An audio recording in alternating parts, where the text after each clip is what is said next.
Hi everyone, welcome to another quick session.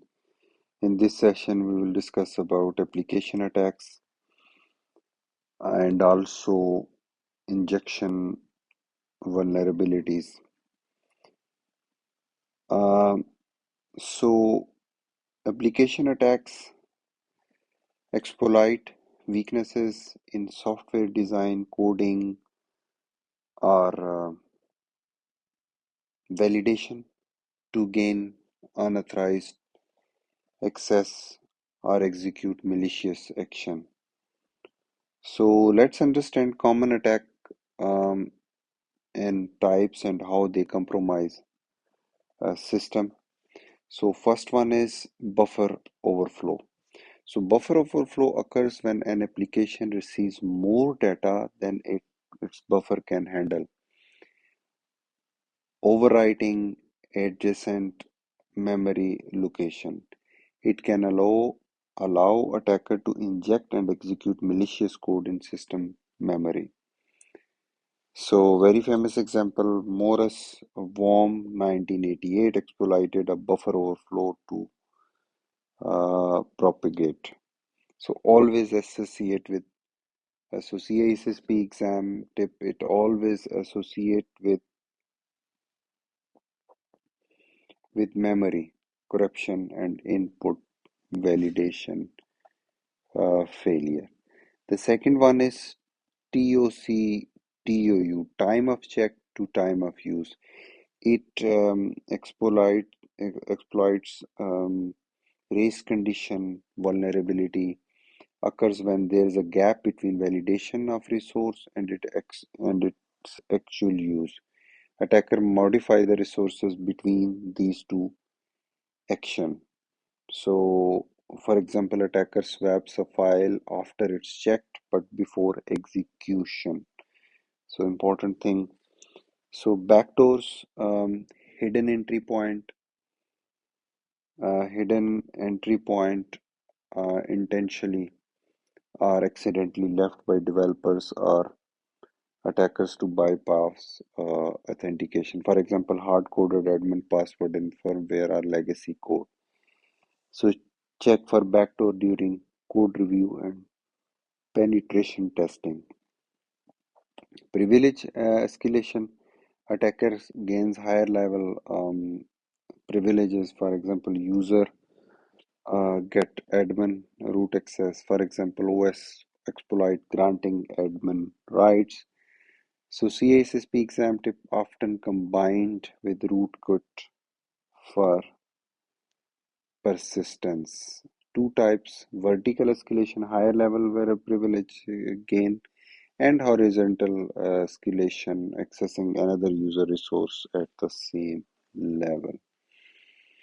Rootkits are used to hide malicious activity or files after compromise, operate at the kernel level. Very important, it operates at the kernel level, making detection very difficult. For example, Sony BMG rootkit incident.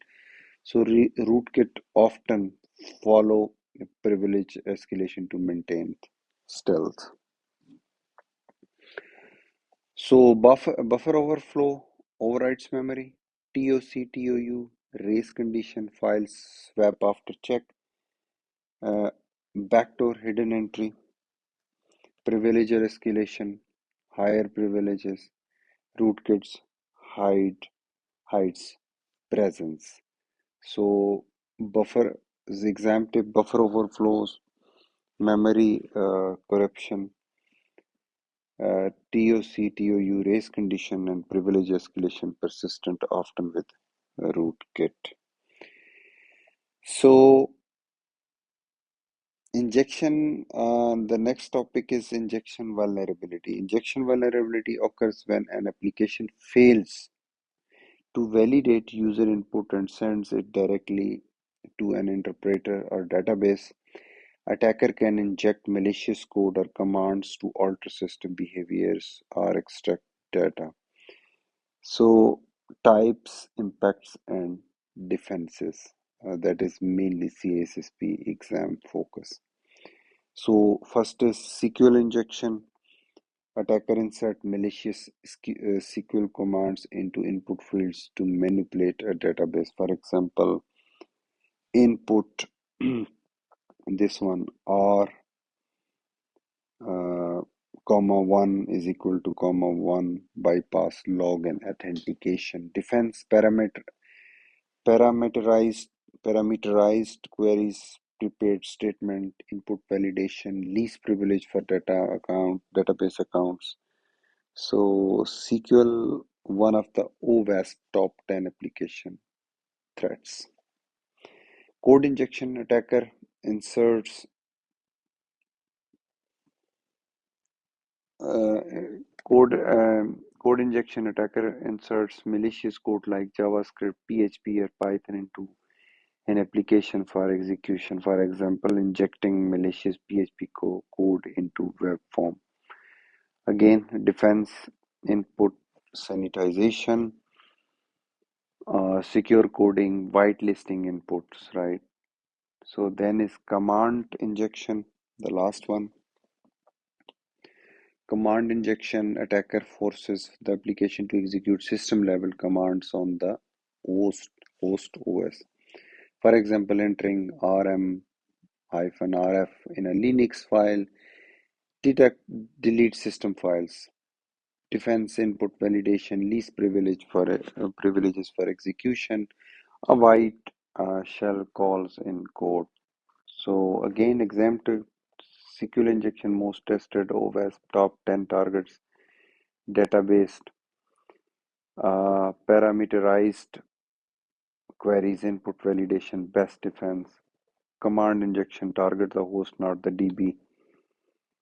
Example difference SQLi affects database and command injection execute on host system. So these are very important topics for the CISSP exam. Thank you so much for watching this session. If you have any feedback or question, please share in the feedback section.